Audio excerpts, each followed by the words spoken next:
Bom dia! Vamos continuar a nossa disciplina de bioprospecção de produtos naturais.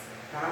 Hoje nós vamos continuar vendo os diferentes tipos de cromatografia. Tá? Vamos continuar vendo a cromatografia líquida, mas a gente vai ver a segundo tipo dela, que é a cromatografia líquida de alta eficiência. Tá? Vamos descrever um pouquinho desse processo. É um método de separação líquido-sólido ou líquido-líquido. Então, aqui nós vamos ter a fase móvel composto por um líquido e a fase estacionária composto ou por um líquido ou por um sólido. Tá? Ela utiliza colunas. Aqui nós vamos utilizar colunas de aço, tá? De 10 a 30 centímetros de comprimento. A fase estacionária, ela é composta de partículas extremamente finas, esféricas ou irregulares, homogêneas e densamente compactadas. Tá? Então, ao contrário do que a gente viu lá na cromatografia líquida clássica, aqui a fase estacionária ela vai ser composta de partículas muito pequenas. Tá? Vamos ver aqui essa imagem de um cromatógrafo líquido de alta eficiência. A região onde vai corresponder a coluna cromatográfica. No interior dessa coluna cromatográfica é que vai estar abrigado a fase estacionária. Outra característica muito importante dessa cromatografia é que ela requer uma alta pressão para que a fase móvel flua a uma velocidade razoável através da coluna. Tá? Ela precisa de uma bomba que vai puxar a fase móvel a um fluxo adequado, tá? Durante todo o processo de separação dos componentes do seu material vegetal. Essa aqui é uma imagem de um cromatógrafo líquido de alta eficiência, tá? Um desenho. Esse aqui mostrando com maior detalhes o desenho e aonde corresponde a bomba de vácuo que vai puxar a fase móvel, tá, para o interior da nossa coluna cromatográfica. Esse aqui é a imagem de um cromatógrafo líquido de alta eficiência. Vamos ver agora, descrever um pouquinho dos componentes que fazem parte desse cromatógrafo. Tá? As colunas são de aço, inoxidável, com diâmetro interno de cerca de 0,45 centímetros para separações analíticas e de 2,2 centímetros para as preparativas. Tá? O comprimento é variável, de 10 a 30 centímetros.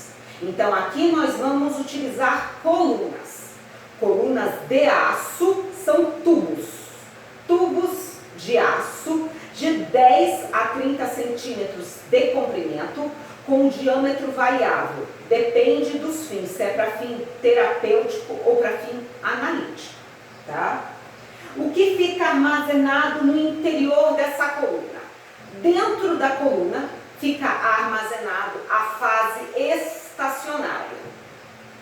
Nessa imagem, nós conseguimos ver aqui a região do cromatógrafo, onde vai ficar a coluna cromatográfica, tá? Esse tubo de 10 a 30 centímetros, um tubo normalmente de aço, aonde fica dentro dele a fase estacionária. Próximo componente é a fase estacionária. A fase estacionária aqui, ela pode ser formada por substâncias inorgânicas, como géis de sílica e alumina, compostos lipofílicos que vão ser separados. Então, quando você usa essa fase estacionária composta por substâncias inorgânicas, você consegue separar compostos mais lipofílicos. Além disso, a fase estacionária pode ser composta também de materiais orgânicos, como a celulose, a poliamida e os géis de dextrano. Nesse caso, vai haver a separação dos componentes mais hidrofílicos, tá? Como os aminoácidos e os açúcares. Tá? A imagem do nosso cromatógrafo líquido de alta eficiência, tá? Mostrando a região da coluna cromatográfica e no interior da coluna cromatográfica, o que a gente corresponde de fase estacionária. Além disso, a fase estacionária também pode ser composta de materiais modificados, quimicamente, como a celulose acetilada ou o gel de sílica, substituído por cadeias alifáticas de C8 a C18. Uma imagem da cromatografia, a região onde está a fase estacionária, tá? No interior de uma coluna. Outro componente do cromatógrafo líquido de alta eficiência é a fase móvel. A fase móvel ela deve possuir alto grau de pureza e estar livre de oxigênio ou outros gases dissolvidos.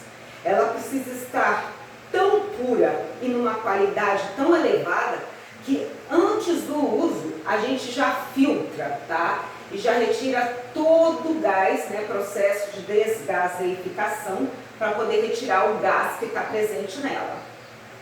Aqui uma imagem da cromatografia líquida, a fase móvel, sendo acrescentada em uma coluna. Outro componente é a válvula de injeção.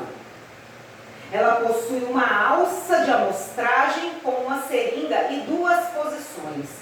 Uma para o preenchimento e a outra para a liberação da coluna. Então, a região onde a gente vai colocar a nossa amostra, lá no cromatógrafo, tá? É uma alça. Você retira uma alça, aí tem uma seringa onde você vai acrescentar a sua amostra e você coloca ela um pouco no cromatógrafo, que é a primeira posição, né? E depois você coloca ela mais no interior, você afunda essa alça até o final, até atingir o interior da coluna cromatográfica. Tá? As alças, tá, de amostragens, elas têm diversos volumes. Tá? Um exemplo seria de 5 a 50 ml para as injeções analíticas. Esse aqui é uma imagem de um cromatógrafo líquido de alta eficiência, tá? Onde a gente vê aqui, ó, a região onde tem a nossa alça de amostragem. Uma válvula que a gente retira e que vai colocar a nossa amostra no interior da coluna cromatográfica. Próximo componente vai ser a bomba. Uma bomba que deve proporcionar ao sistema vazão contínua sem pulsos, com alta reprodutibilidade, possibilitando a eluição da fase móvel a um fluxo adequado. Então, nós temos uma bomba de vácuo que vai puxar a fase móvel para o interior da coluna, tá? Fazendo com que esse processo de eluição, tá? Esse processo na qual a fase móvel ela vai percorrer toda a coluna cromatográfica, esse processo ele possa ocorrer a um fluxo adequado, contínuo e adequado. No nossa imagem do nosso cromatógrafo líquido de alta eficiência, essa região é a região que corresponde à bomba de vácuo. Esse aqui é um esquema mostrando os componentes que fazem parte de um cromatógrafo líquido de alta eficiência, a nossa coluna cromatográfica, tá? O solvente, que é a fase móvel, tá? Puxado por uma bomba de vácuo. A bomba de vácuo puxa esse solvente. Aqui nós temos a injeção da nossa amostra, então é a nossa válvula de amostragem, aonde nós inserimos a nossa amostra aqui, ó, com essa seringa. Aí nós chegamos na nossa coluna cromatográfica, tá? No momento aqui, ó, que acaba a coluna cromatográfica, começa aqui o detector. Aí esse detector, ó, envia sinal aqui para o computador, tá? Vai ter os resíduos que vão ser descartados. Normalmente, quando a fase móvel ela é composta por líquido, tá? Sempre tem resíduos que sobram do processo. E o resultado final da nossa separação são cromatogramas. Próximo componente é um detector. O que é um detector? Ele detecta o momento que os diferentes componentes da sua amostra eles vão deixar a coluna cromatográfica. Além disso, eles também enviam um sinal para um computador que vai ser processado e analisado posteriormente. O detector mais utilizado é o detector de ultravioleta, que é o DAT. Mas temos outros que também são muito utilizados, os detectores de fluorescência, de índice de refração e os eletroquímicos. Detectores de polarimetria diferenciam compostos quirais através da rotação dos seus estereoisômeros frente à luz polarizada. Tá? Os detectores conseguem separar inclusive os enantiômetros, tá? Para vocês verem o quanto que eles são sensíveis. Aqueles compostos que têm isomeria ótica, tá? E que não se sobrepõem uns sobre outros. Então, até mesmo esses compostos, os detectores conseguem detectar. No nosso cromatógrafo líquido de alta eficiência, esse daqui corresponde ao nosso detector. O registro dos dados, ele pode ser feito através de um registrador ou um computador. A versatilidade reside no grande número de fases estacionárias existentes, as quais possibilitam a análise e separação de gama de compostos com alta eficiência. Então, depois que o detector, tá? Detector que os diferentes componentes, eles deixam a coluna cromatográfica, o detector ele vai enviar um sinal para um computador, tá? Que vai ser analisado e processado. Nessa imagem, nesse esquema de um cromatógrafo líquido de alta eficiência, essa região aqui é do computador, tá? Que está ligada aqui ao detector. É o detector que vai enviar um sinal para ela poder ser processado e analisado. A cromatografia líquida de alta eficiência, ela tem sido utilizada em várias áreas da ciência. No acompanhamento de sínteses, em análises de pesticidas, de feromônios, no isolamento de produtos naturais e sintéticos e na produção e controle de qualidade de medicamento, dentre tantas outras aplicações, tá? Muito versátil, tá? Utilizado para diversas áreas diferentes, com muita eficiência. Vamos ver agora com respeito ao processo de separação, tá? As separações aqui podem ocorrer por partição, por adsorção, por troca iônica, por exclusão ou filtração molecular ou por cromatografia por afinidade.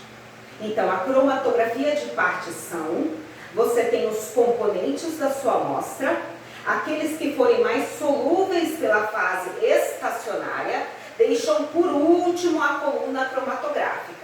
Aqueles que se dissolvem menos, saem primeiro da coluna cromatográfica. Então, aqui o processo de separação ocorre por meio da solubilidade. A cromatografia por partição é aquela em qual os componentes da sua amostra eles vão interagir com a fase estacionária. Aqueles que têm mais afinidade pela fase estacionária saem por último. E aqueles que têm menos afinidade, eles saem primeiro da coluna cromatográfica. Aqui o processo de separação ele vai ocorrer pela afinidade. Polar com polar, apolar com apolar. Próximo tipo de modo de separação é a cromatografia por exclusão glomerular. Então, aqui você tem os componentes do seu material vegetal de diversos tamanhos. As moléculas que forem muito pequenas, elas vão entrar aqui no interior de pólios, que ficam presentes aqui na nossa fase estacionária. Então, entrou na fase estacionária, vai ficar preso e sai por último da coluna cromatográfica. As moléculas maiores que não entram nos poros, elas vão sair primeiro da coluna cromatográfica. Próximo tipo de cromatografia é a cromatografia de troca iônica. Então aqui o modo de separação dos componentes vai ser por meio da troca iônica entre os componentes do seu material vegetal, os componentes da fase móvel e os componentes da fase estacionária. Nessa imagem nós temos a fase estacionária repleta aqui, ó, de compostos positivos, tá? Então os elementos do seu material vegetal que forem negativos vão ficar ligados aqui no positivo da fase estacionária e saem por último da coluna cromatográfica. Aqueles que não se ligam, como os positivos aqui, que se repelem no positivo da fase estacionária, eles vão sair primeiro da coluna cromatográfica. O último modo de separação que pode ocorrer aqui é a cromatografia por afinidade, tá? Então aqui nós temos os diferentes componentes do seu material vegetal, que inclui a sua molécula-alvo. Essa molécula-alvo, ela vai se ligar a um ligante isolado que está aqui na fase estacionária, tá? A sua molécula-alvo, ela vai se ligar aqui nesse ligante isolado, ficou ligado na fase estacionária, sai por último da coluna cromatográfica. Aqueles que não se ligam na fase estacionária, eles saem primeiro da coluna cromatográfica. Vamos continuar falando um pouquinho mais a respeito da fase estacionária, tá? Então aqui pode ser utilizados também suportes modificados. Ela possibilita a produção de uma intensa variedade de colunas com diferentes propriedades e tipos de seletividade. As fases assim obtidas são chamadas de quimicamente ligadas. Entre as fases quimicamente ligadas, merecido destaque deve ser dado às fases estacionárias quirais, os quais possibilitam a separação direta até de enantiômetros. Vocês lembram o que eram esses enantiômetros? Tá? Os enantiômetros são compostos que apresentam isomeria ótica. Então, se eles têm isomeria ótica, eles desviam o plano da luz polarizada. Além disso, eles são compostos que não se sobrepõem. Tá? Então, até mesmo esses compostos altamente específicos, eles conseguem ser separados por essa fase estacionária compostos de elementos quimicamente ligados. Para tanto, é necessário a presença de um seletor quiral como parte integrante da fase estacionária. Uma outra característica que também é importante vocês saberem é em relação ao tipo de suporte, podem atuar no modo normal, reverso ou ambos. Tá? Então vamos ver. Na cromatografia em fase normal, a fase estacionária é mais polar que a fase móvel. Em fase reversa, a fase móvel é mais polar. Tá? Então, fase normal, a fase estacionária ela é mais polar. Na fase reversa é a fase móvel, que vai ser mais polar. Esse aqui é o nosso esquema, mostrando a cromatografia líquida de alta eficiência, com todos os componentes que a gente viu hoje. A fase móvel, a bomba puxando a fase móvel, tá? A injeção da amostra, a coluna cromatográfica, o detector detectando o momento que os diferentes componentes vão deixar a coluna cromatográfica, o detector enviando dados para o computador que vão ser processados.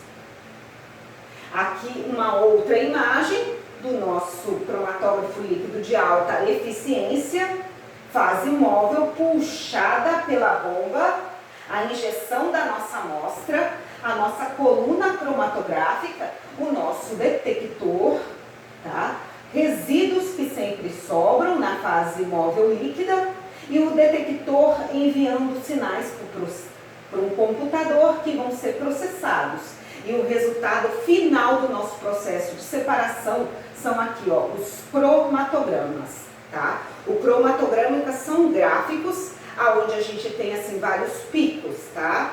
Nós temos de um lado indicando a abundância dos componentes e de um outro indicando o tempo que cada um leva para deixar a coluna cromatográfica, tá? Esse aqui é o nosso resultado final. Obrigada.